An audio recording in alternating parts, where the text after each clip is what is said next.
Hey all, Steve from GuitarNiche here. Got a fun little job on the table. This rather interesting Ricky knockoff made by a certain company I won't mention, just for safety and for protection and all good stuff. Anyway, the issue that we're faced with here is the instrument is about 2 years old or so and has developed a nice little bit of fret sprout. It's not too bad, but we're going to have a quick going over. I'm going to do this one side here just for the purpose of this video, because it's essentially the same thing on the other side. So what's the point, as they say? But to illustrate the issue, if I can, here I'll get my notepad out here. So you can use, I mean, it's. I'm just trying to make a visual representation here. My fingernails easily catching on, and I mean, fret sprout, you know, it can be ridiculous. It can be just terrible, right? Enough to, you know, be a baloney slicer. I mean, that's shredding the paper pretty easily. I'm not putting a whole lot of pressure on that, you know, and it's just tearing it up. Anyway, it's worse up here. You gotta be, believe it or not, paper polishes, as does cardboard. They're slightly abrasive. Keep that in mind. So, if you've ever packed a really nice, you know, polished, finished thing in a cardboard box without protection, guarantee you, it's gonna come out with scratches.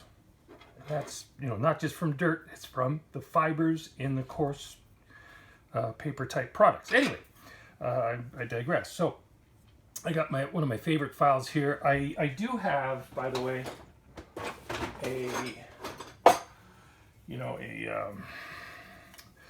one of these for chamfering and all that good stuff. They work, you know, like it's all good, but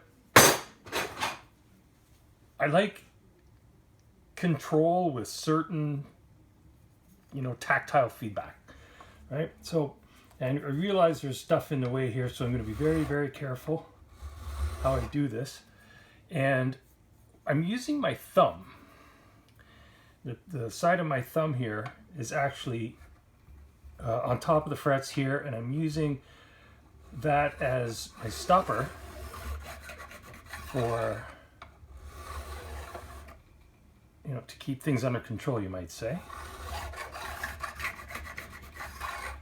Okay, so I'm just going to go back and forth here a couple times until I don't feel, I can literally feel the ends of the frets, and I'm imitating the degree of chamfer here.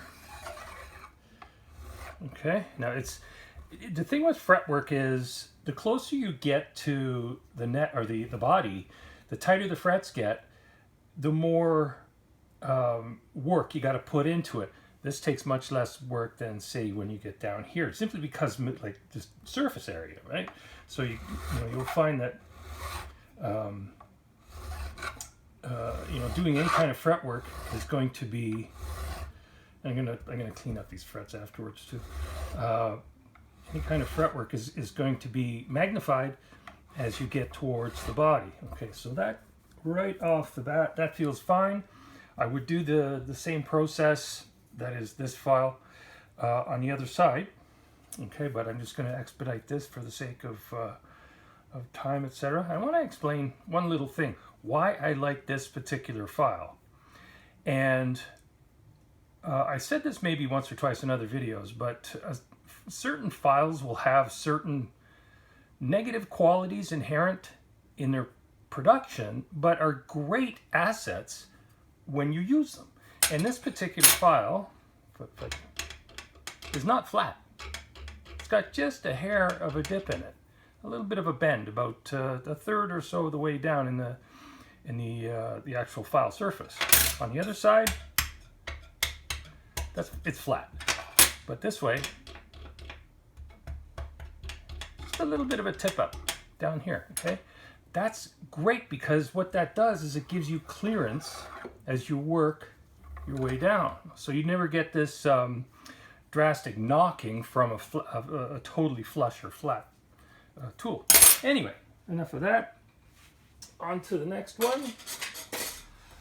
Okay, so now this is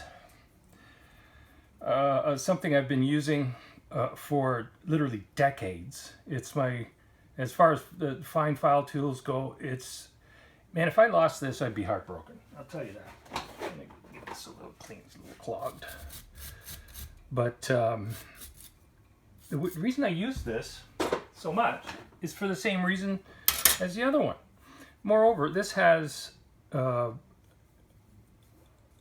cutting edge is on the side face here.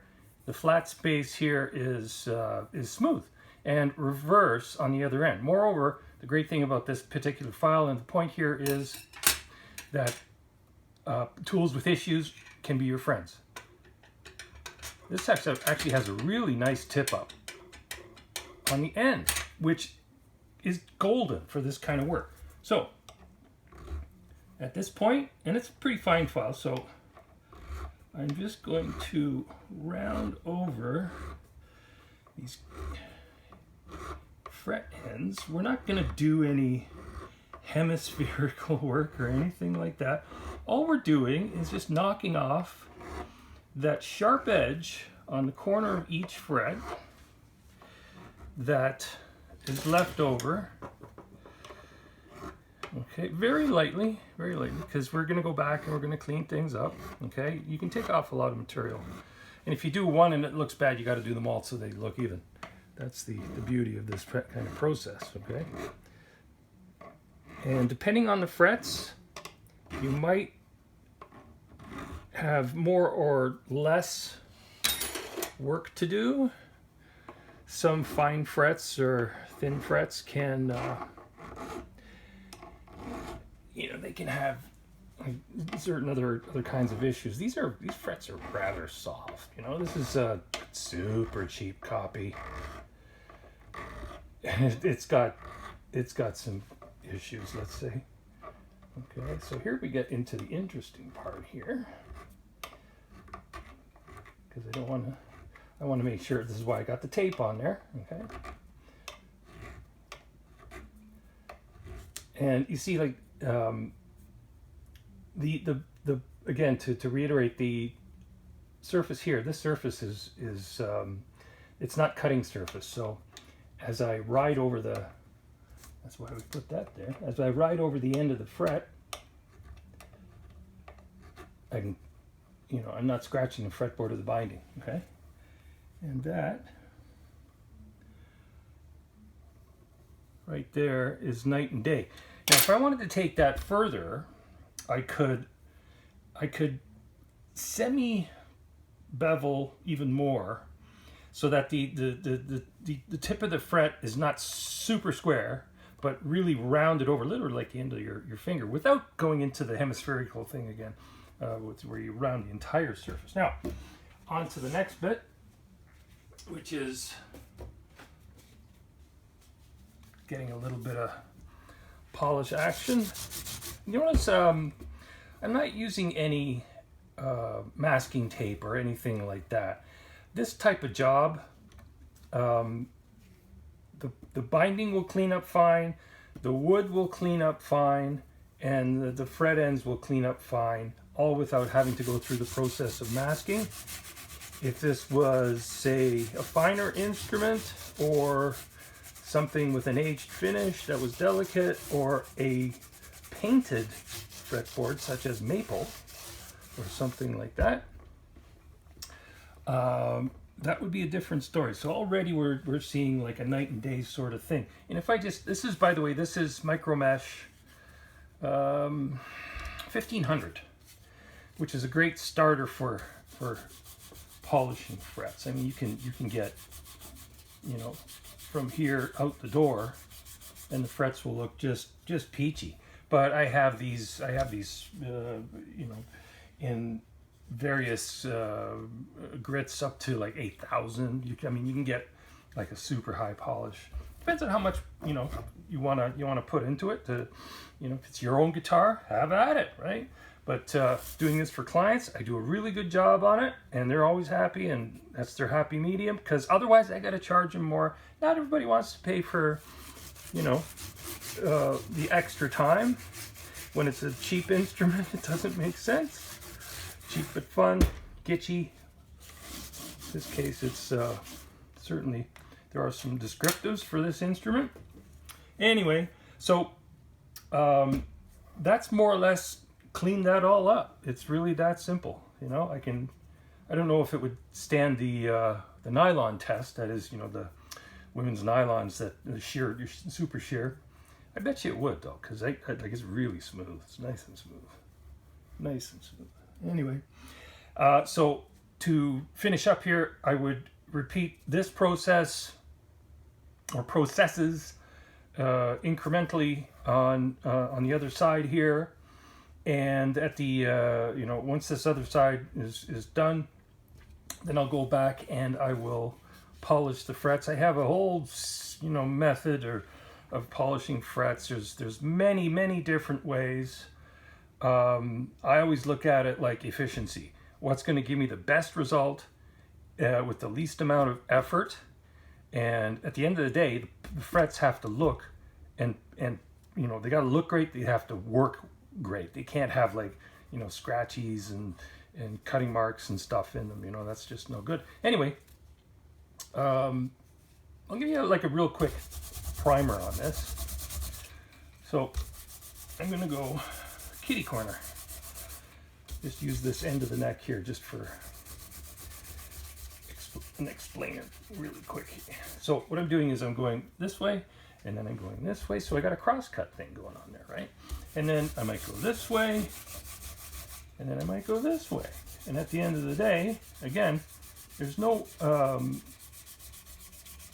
masking tape on the wood itself, but that cross-cutting action, doing this and then this, you know, it gives the frets a nice base. Okay. Anyway, there's much more to be said on that. 2400. So I'll just give this a real quick treatment. Now I'm going to go, as I said, I'm going to go over the whole thing in much more detail. Comparatively speaking, like this, again, this side here is still, that's chopping away at my finger. It's going to tear bits of my finger up. But this other side here is just smooth as glass. Anyway, I hope you get something out of that.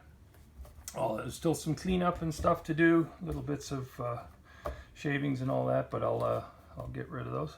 Anyway, that's how we deal with fret sprout, quick and easy. You can make it as clean, you can make it as super clean as you want, or you can just get rid of the problem real super quick and carry on with playing. Okay? Anyway, hope you enjoyed that. Thanks for coming out. Have a great day.